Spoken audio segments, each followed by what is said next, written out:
Someone once said history is made by great men. That's a bit of an unfashionable view nowadays, but it is true that the stories surrounding famous figures from the past inspire us to set off on the trail when we go on holidays. We walk around their homes, follow in their footsteps, even stand over their gravestones. And that's true of the heroes of the War of 1812. Take little James Madison here.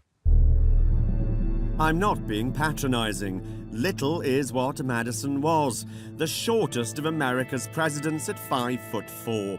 But if ever the phrase "never judge a book" had any relevance, then it described Madison. He had a gigantic intellect. He'd been the driving force behind the creation of the Constitution.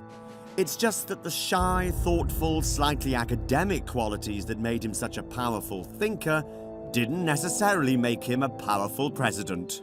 Forceful isn't a phrase you'd use to describe Madison, is it? No, James Madison was not a big personality. He was not a big person. And so he came into meetings with the most information and the most data relevant to the situation. He didn't come in and just sort of force decisions down people's throats. He was much more thoughtful, presented evidence and data, did a lot of research so that he could convince people of the course of action. You're describing quite a retiring individual. It's interesting, therefore, that he's so personally associated with this war. His opponents call it Mr. Madison's War. Yes, James Madison was Thomas Jefferson's Secretary of State for 8 years before becoming President of the United States, and was involved in the whole process of setting up the embargo, which was designed to prevent the Americans from trading with the British. And when he became president, things were still not going well with the British, and Madison wanted to do something about it, and so he's the one who wrote a message to Congress and said, here's the problems we're having with Britain right now. He didn't explicitly say, let's go to war with them, but everybody knew what he was asking. Congress writes back to him a couple of weeks later with a declaration of war, which he then signs, and he became the first president to ask for a declaration of war. And arguably, he faces the greatest conundrum of his presidential career in the summer of 1814. Tell us about that. Well, in 1814, the British had blockaded the coast of America. They were coming ashore and burning our towns, and there was a large number of troops sailing up the Chesapeake Bay towards Bladensburg, and we didn't know what they were going to do. We didn't know if they were going to go towards Baltimore, which would be a tremendous strategic importance, or if they were going to come to Washington, which would be much more of a political move. And James Madison got news that the British were there. He rides out at midnight and heads towards Bladensburg to see what's going to happen in that battle. And of course, from there, an important part of American history begins. This is Montpelier in the heart of Virginia's Blue Ridge Mountains, Madison's lifelong home. In the study, he conceived his own system of government, the foundation of today's US Constitution. And here, he was buried alongside his beloved wife, Dolly. Dolly Madison was the chalk to her husband's cheese. She was the polar opposite of him. Vivacious, outgoing, a trendsetter. She loved being the center of attention.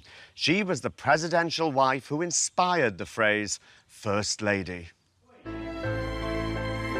Montpelier is open to the public and provides a real insight into the lives of its occupants. Madison no doubt would have preferred to have been here in the summer of 1814 as the British prepared their invasion.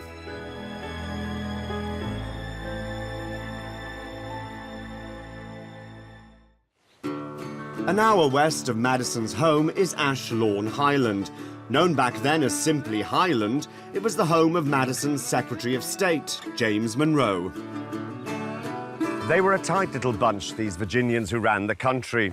Monroe's friend and neighbor, ex-President Thomas Jefferson, lived 9 minutes in that direction. Now, Monroe and Madison hadn't always got on. Monroe ran against Madison for the presidency.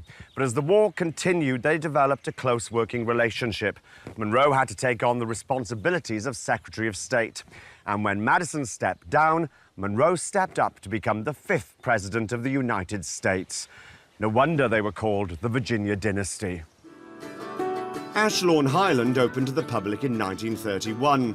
Today, it's a showcase of furniture and decorative items from the early and mid-19th century, and many of them were actually owned and used by Monroe and his family.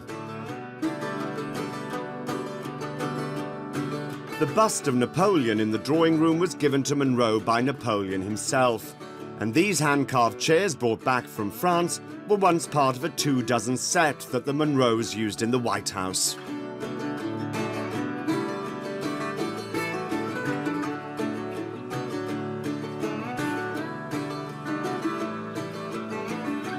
The other big appeal of a visit here is the craft demonstrations that take place in the grounds. Many of them are aimed at children. Now, Hubert, I know you're spinning wool. Right. But I'm wondering, why haven't you got a spinning wheel? This is more practical right here, but having a drop spindle. 'Cause not everybody can afford a spinning wheel because they're kind of expensive and bulky. By having a drop spindle, you can carry this anywhere on the plantation and spin anywhere you like to spin it at. Is the yarn quite tough? Because it looks, I mean, there's obviously nothing to it there. Nothing there, but here it's very tough. That's very surprising, tough. actually. very And tough. is this wool from Monroe's estate? Yes, it is. Monroe will have merino sheep on the property for the wool, to sell the yarn, and also sell the cloth from it. We have a weaver here named Suki, and she actually did the weaving on this property. And all the clothes for the people who lived here on the plantation, they were all made in this way? Yes, all the clothes were made out of wool. And when there are visitors here, do you do this all day? Yes, basically. So. It's a bit sad, nothing's changed in 200 years. You tell the truth right there. Thank you very much. You're welcome. Thank you. Barney Madison and Monroe are just 3 of the characters that you'll come across on the trail of the War of 1812. There are plenty more stories out there when you set off on the trail, and they really bring the past to life.